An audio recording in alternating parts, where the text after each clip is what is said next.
Tonight I am making chicken enchiladas, and I am making it with green enchilada sauce that I am making from scratch, kind of. And with chicken tinga for my filling, and I use a chicken tinga bomb for that.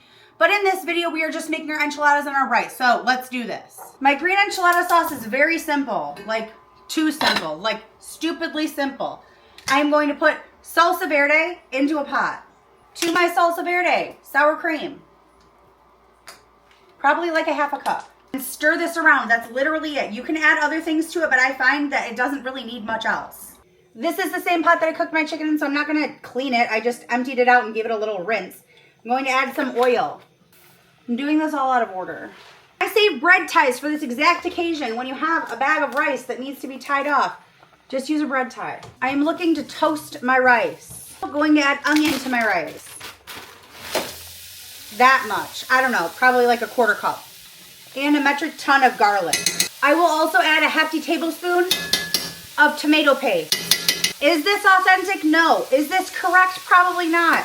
Is this how I do it? Sometimes. I do everything different every single time. I will now add 4 cups of chicken broth. Give it one last stir and then pop the lid on this bitch. You want it to simmer for about 20 minutes on low until your rice looks done. It is now time that we assemble our enchiladas. My sauce is done, which it took like nothing. So I'm going to put a little bit on the bottom of my pan just so everything can get coated from both sides. And then I'm going to stuff each tortilla with some chicken and cheese. The chicken is this chicken tinga that I made that I told you about. Cheese is quesadilla cheese. I like my chicken enchiladas to be quite chickeny. I want them to be stuffed full. And to the middle of my chicken, some quesadilla cheese. Roll this up and place it seam side down in your pan. Repeat that until your whole pan is filled with chicken and cheese enchiladas. Once again, not authentic, totally delicious. That's what we go for here. I have nothing against good authentic meals. I'm just a white lady, okay? Nothing I make is authentic. Perhaps a peanut butter and jelly sandwich, but I might even be reaching there. To the top of my enchiladas, my salsa verde enchilada sauce that I made. Smother them. And to the top, more quesadilla cheese. Bake this in the oven at 350 degrees until everything is golden brown, bubbly, and delicious and ready to be consumed. Basically, make sure it looks like you want to eat it. And don't forget, you have rice on.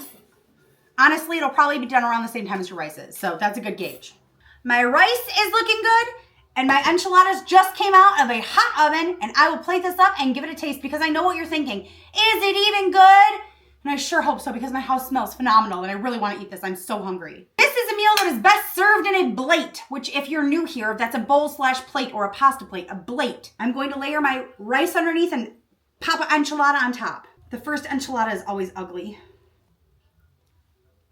Hey, I didn't do too bad. There you have it. And I'm going to top mine with a little bit of sour cream. And if I had shredded lettuce, I would do that too, or guacamole or salsa, but I don't have anything because I'm ill prepared. As usual. I'm gonna move this out of my way though so I don't burn myself. I have a bite of everything because I just need to eat this right now. I am so hungry.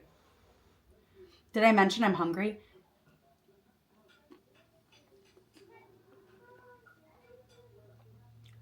This is unreasonably good. Oh my God, make this shit. But of course it's good. I made it. Follow along for more aggressive tutorials. I can't even be that aggressive because it's that good.